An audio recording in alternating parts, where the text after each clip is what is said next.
à cette époque. Vous avez entendu parler du comte de Saint-Germain, dont on débite tant de merveilles. Vous savez qu'il se donnait pour une manière de juif errant, possesseur de l'élixir de vie et de la pierre philosophale. Quelques-uns se moquaient de lui comme d'un charlatan. Casanova, dans ses mémoires, dit qu'il était un espion. Quoi qu'il en soit, malgré le mystère de sa vie, Saint-Germain était recherché par la bonne compagnie, et vraiment un homme aimable. Encore aujourd'hui, ma grand-mère a conservé pour lui une affection très vive, et elle se fâche tout rouge quand on n'en parle pas avec respect. Elle pensa qu'il pourrait lui avancer la somme dont elle avait besoin, et lui écrivit un billet pour le prier de passer chez elle. Le vieux thaumaturge accourut aussitôt, et la trouva plongée dans le désespoir. En 2 mots, elle le mit au fait, lui raconta son malheur, la cruauté de son mari, ajoutant qu'elle n'avait plus d'espoir que dans son amitié et son obligeance. Saint-Germain, après quelques instants de réflexion, « Madame, dit-il, je pourrais facilement vous avancer l'argent qu'il vous faut, mais je sais que vous n'auriez de repos qu'après me l'avoir remboursé, et je ne veux pas que vous sortiez d'un embarras pour vous jeter dans un autre. Il y a un moyen de vous acquitter. Il faut que vous regagniez cet argent. » « Mais mon cher comte, répondit ma grand-mère, je vous l'ai déjà dit, je n'ai plus une pistole. » « Vous n'en avez pas besoin, reprit Saint-Germain, écoutez-moi seulement. » Alors il lui apprit un secret que chacun de vous, j'en suis sûr, paierait fort cher. Tous les jeunes officiers étaient attentifs. Tomsky s'arrêta pour allumer une pipe, avala une bouffée de tabac, continua de la sorte. Le soir même, ma grand-mère alla à Versailles au jeu de la reine. Le duc d'Orléans tenait la banque. Ma grand-mère lui débita une petite histoire pour s'excuser de n'avoir pas encore acquitté sa dette, puis elle s'assit et se mit à ponter. Elle prit 3 cartes. La première gagna, elle doubla son enjeu sur la seconde, gagna encore, doubla sur la troisième, bref, elle s'acquitta glorieusement. « Pur hasard, dit un des jeunes officiers. »« Quel compte !» s'écria Hermann.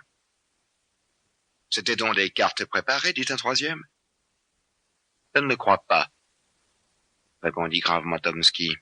« Comment ?» s'écria Narumov. « Tu as une grand-mère qui sait 3 cartes gagnantes, et tu n'as pas encore su te les faire indiquer. »« Ah, c'est là le diable, » reprit Tomsky. « Elle avait 4 fils, dont mon père était un. 3 furent des joueurs déterminés, et pas un seul n'a pu lui tirer son secret, qui pourtant leur aurait fait grand bien, et à moi aussi. Mais écoutez ce que m'a raconté mon oncle, le comte Ivan Ilitch, et j'ai ses paroles d'honneur.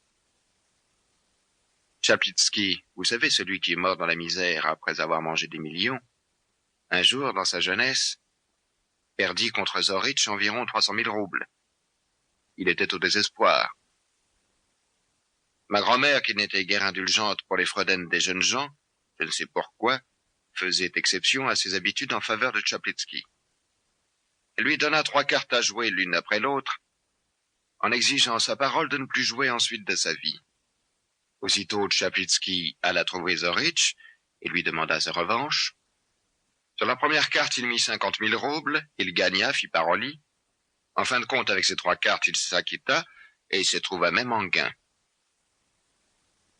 Et voilà 6 heures, ma foi, il est temps d'aller se coucher. Chacun vida son verre, et l'on se sépara. La vieille comtesse Anna Fedotovna était dans son cabinet de toilette, assise devant une glace. 3 femmes de chambre l'entouraient. L'une lui présentait un pot de rouge, l'autre une boîte d'épingles noires, une troisième tenait un énorme bonnet de dentelle avec des rubans couleur de feu. La comtesse n'avait plus la moindre prétention à la beauté, mais elle conservait les habitudes de sa jeunesse. S'habillait à la mode d'il y a 50 ans, mais mettait à sa toilette tout le temps et toute la pompe d'une petite maîtresse du siècle passé. Sa demoiselle de compagnie travaillait à un métier, dans l'embrasure de la fenêtre. « Bonjour, grand-maman, » dit un jeune officier en entrant dans le cabinet. « Bonjour, mademoiselle Lise. » Pour continuer à écouter ce livre audio gratuitement, cliquez sur le lien dans la description et vous pourrez l'écouter en entier sans frais grâce à l'essai de 30 jours d'Audible.